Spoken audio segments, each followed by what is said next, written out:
Well, hello everybody. It's a little breezy out here today. Sorry about the mic noise. We're going to talk about solar safety.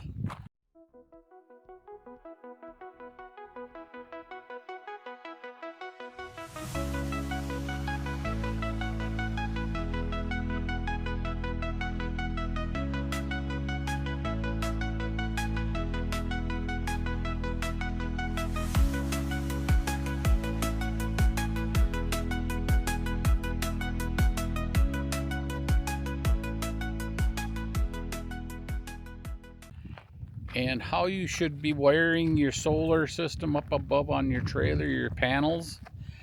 Make sure you fuse them.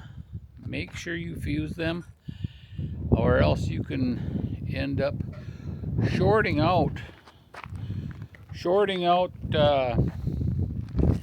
your wires up there, and they will short and you will burn your grid portions of it if you're not careful, which is not good. I will be putting a picture up here, and then we're going to be talking about the hooking up your wires to your Vectron or your other components that you're using. We use Vectron on ours, and we get those from Battleborn. They have been really good to us, and we exclusively use those guys when buying all of our components, because their service is second to none. I mean, I tell you what, you can call them guys, they get back to you. Ask them questions about even Vectron stuff that you haven't even bought from them. They will take care of you on it. And we're going to go underneath here, and I'll show you what I'm talking about keep making sure everything stays tight and right, because when you go down the road, things loosen up. Things will loosen up, and I'll see if I can get over here and get out of the wind a little better. Things will loosen up because your wires create heat. You know, they will create heat, and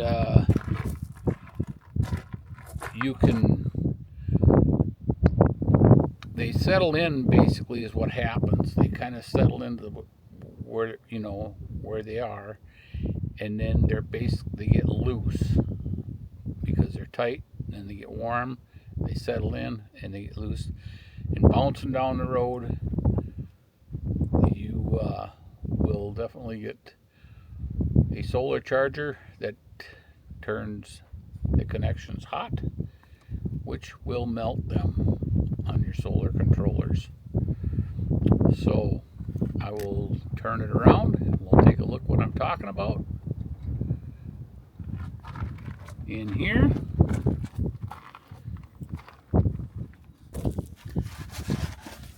Okay, I got a light on in here. So here's the wires that we're talking about. These wires right here, and these, when they're charging from the solar panel here, comes through the solar charger, and it jacks the amps up. So these wires can get warm. Make sure they're tight and check them. Like this unit here, we got quite a bit of power coming down into here. We got a lot of voltage, 100 and I think we're at 130 volts coming down, and that transfers it into amps. So, and this one here is a little smaller. It's only got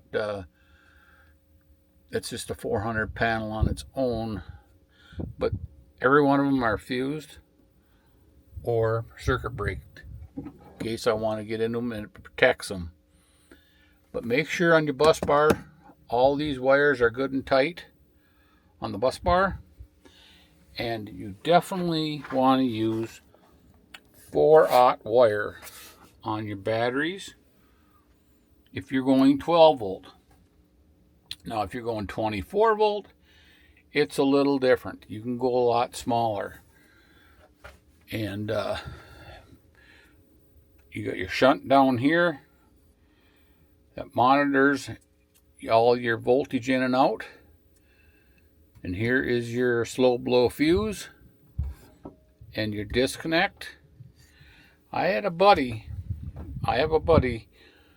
that had actually melted his disconnect by throwing too big of a draw on it. And I tell you what, things do get, I mean, they're 3,000 watt inverters, and they can draw some current. I'm telling you, they can draw a lot of current. And even going in, I'm using 4/0. I'm using 4/0 on everything. These are your 110 or your wires that go to your coach, the inside, and then the out. Okay, and I'm going to show you a picture up at the top up here, that the way I wire them, I put a bend in the wire, a loop, when I hook them into the inverter, because it acts more like a strain relief and vibration relief. And use Romax stranded wire on this stuff, people. Not the regular 6-3 fine strand wire. The fine strand wire, what happens is it will take and get out of there. It will take and the teeth on the Vectron system will take and they bite into the wire. And if you're using a fine strand wire, it kind of goes around. It kind of goes around the wire. You know, it kind of bites in and settles in, and it doesn't hold a good connection. It's not biting into the copper. If you use that style, you put a ferrule on it. Please put a ferrule on it. And even on the other one, some people put ferrules on the Romax wire. They'll put it on the Romax wire. But you just got to be safe on all this stuff, because going down the road, bouncing around, it loosens everything up. And you will create hot spots and melt wires. And one wire melts, it'll short another one. And we don't want that, people. We want to keep everybody safe out there. I'm going to put it right here. If you have anything from Vectron, make sure you take a picture of the puck number, because you might have to reset that number, and you don't want to have to get up in there and stand on your head or take the multiplus down or one of your components down and get that puck number to reset things. So thanks, folks.